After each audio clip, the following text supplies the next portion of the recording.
जय श्री राधा रानी सरकार की, जय श्री कृष्ण भगवान की, जय श्री लक्ष्मी नारायण जी भगवान की, जय कार्तिक मास महत्म की। मंदिर श्री बंसी वाले महात्मा यूट्यूब चैनल की ओर से आज हम आपको कार्तिक मास महत्म के 17वें अध्याय की परम सुंदर कथा को सुनाने जा रहे हैं, जो कि इस प्रकार है। आज राजा पृथु देवऋषि नारद जी से कहने लगे हैं कि हे महाराज, आप कार्तिक मास की कथाओं को सुना रहे हैं, मुझे अपार आनंद हो रहा है। अब आप ये बताएं कि कृष्णावेणी के तट से भगवान शिव और भगवान विष्णु के गणों ने उस वैश्य के शरीर से कलहा निकाली, आपने उनको बचाया, ये उन नदियों के प्रभाव से हुआ अथवा उस क्षेत्र की महिमा के कारण? हे धर्मज्ञ, इसमें हमको बड़ा संदेह है, हमारे उस संदेह को आप दूर कर दीजिए। देवऋषि नारद जी आज राजा पृथु से कहने लगे हैं कि हे राजन, कृष्णा साक्षात भगवान श्री कृष्ण जी का शरीर है और वेणी भगवान शिव जी का स्वरूप है। इनके प्रभाव को चतुर्भुज ब्रह्मा जी भी पूरी तरह से नहीं कह सकते, तो भी उनकी उत्पत्ति को मैं आपसे कहूंगा, उसको आप पूरी श्रद्धा भावना से सुने, क्योंकि हे राजन, श्रद्धा भावना से सुनी गई कथा का ही पूरा फल मिलता है। जो मनुष्य श्रद्धा भावना से भगवान की कथाओं को सुनते हैं, भगवान के लीला चरित्रों को सुनते हैं, उनके ऊपर ही तो भगवान की कृपा होती है।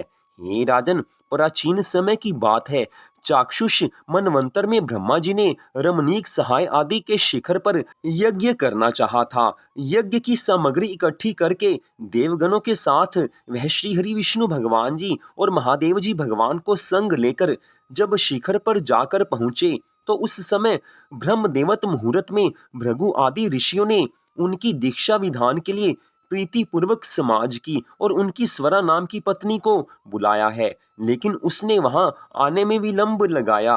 तब भृगु ऋषि श्री विष्णु भगवान जी से कहने लगे हैं कि हे प्रभु, आपके बुलाने पर भी वह नहीं आई, मुहूर्त बीता जाता है, अब दीक्षा विधि कैसे होगी? उस समय श्री हरि विष्णु भगवान जी कहने लगे हैं, जो स्वरा शीघ्र नहीं आती है, तो यहाँ गायत्री को बिठाकर दीक्षा विधान संपूर्ण कीजिए। क्या इस पवित्र कार्य के लिए वह पत्नी होते हुए योग्य नहीं है? इतनी कथा सुनाकर देवऋषि नारद जी कहने लगे हैं कि आज रुद्र भगवान ने भी श्री हरि विष्णु भगवान जी के वचन को मान लिया और गायत्री को ब्रह्मा जी के दक्षिण भाग में बैठाकर दीक्षा विधि प्रारंभ करा दी गई। जितनी देर में मुनीश्वरों ने दीक्षा विधि पूरी की, इतने समय में यज्ञ स्थल पर स्वरा आ गई और गायत्री को ब्रह्मा के संग दीक्षा की हुई देखकर सोतपने के ईर्ष्या भाव से क्रोध करके वो कहने लगी है कि जिस स्थान पर अपूज्यों का पूजन होता है और जो पूज्यों का पूजन नहीं होता है,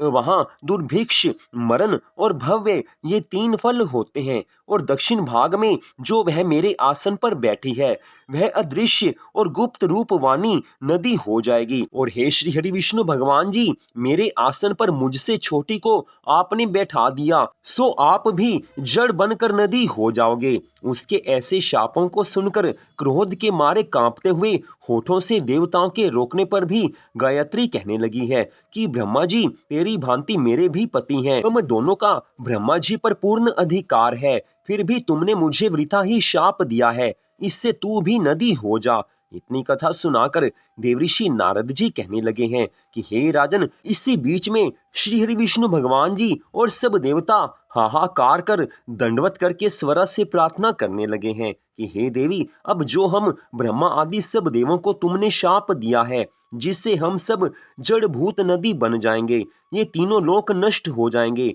ये शाप तुमने बिना विचारे दे दिया है, अतः इन्हें लौटाना चाहिए। स्वरा कहने लगी है कि हे देवताओं, तुमने यज्ञ के प्रारंभ में श्री गणपति जी महाराज जी का पूजन नहीं किया था, इससे मेरे क्रोध से ये विघ्न निस्संदेह पैदा हुआ है। मेरा यह वचन निश्चय है, झूठा नहीं है। अगर तुम गणपति जी महाराज जी का प्रथम पूजन करते तो ऐसा विघ्न नहीं होता। जो शाप आपको मिला है वह तो आपने अपने कर्मों के फल स्वरूप पाया है, इससे आप सब अपने अंशों से जड़भूत होकर सब नदी हो जाओ, और हम दोनों सोत भी अपने अंशों से नदियां होकर पश्चिम दिशा की ओर बहेंगी।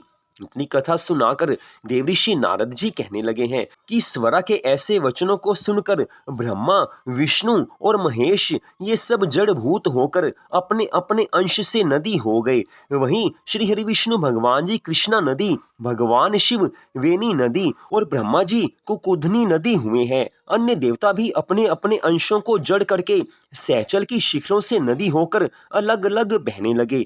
पूर्व वाहिनी नदियां देवताओं से तथा पश्चिम वाहिनी हजारों नदियां उनकी स्त्रियों के अंशों से उत्पन्न हुई हैं। गायत्री और स्वरा पश्चिम वाहिनी नदियां सावित्री नाम से प्रसिद्ध हुई। ब्रह्मा जी ने उस यज्ञ में भगवान श्री हरि विष्णु जी और भगवान शिव इन दोनों की स्थापना की, जो महाबल और अतिबल नामक देवता हुए। इतनी कथा सुनाकर देवऋषि नारद जी राजा पृथु से कहने लगे हैं कि हे राजन, शास्त्र की आज्ञा का उल्लंघन सदा ही हानिकारक होता है। अगर पहले ही सब देवताओं ने गणपति जी का पूजन किया होता तो सब कार्य बिना किसी विघ्न के संपन्न हो जाता।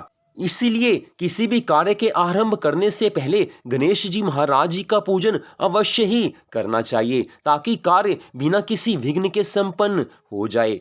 हे राजन, कार्तिक मास महत्म के अंतर्गत कृष्णा और वेणी की इस कथा को जो मनुष्य पूरी श्रद्धा भावना से सुनेगा या सुनाएगा, उसको उनके दर्शन और तीर्थ स्थान की यात्रा करने का फल प्राप्त हो जाएगा। तो यहीं पर कार्तिक मास महत्म के 17वें अध्याय की कथा का विश्राम होता है। इस कथा में स्पष्ट बताया गया है कि किसी भी कार्य के शुभारंभ से पहले गणेश जी महाराज जी का पूजन अवश्य करना चाहिए। शास्त्र की जो भी आज्ञा है उनका पालन करना सभी मनुष्यों का धर्म है। कई बार हमारे जीवन में संकट आते हैं, चिंताएं आती हैं, वो कहीं ना कहीं हमारे ही बुरे कर्मों का फल होती हैं। तो अपने किसी भी कर्म को करने से पहले ये सोच लेना चाहिए कि हम जो कुछ कर्म कर रहे हैं कहीं वो शास्त्र के विपरीत तो नहीं है। पाप कर्म तो सदा ही शास्त्र के विपरीत होते हैं।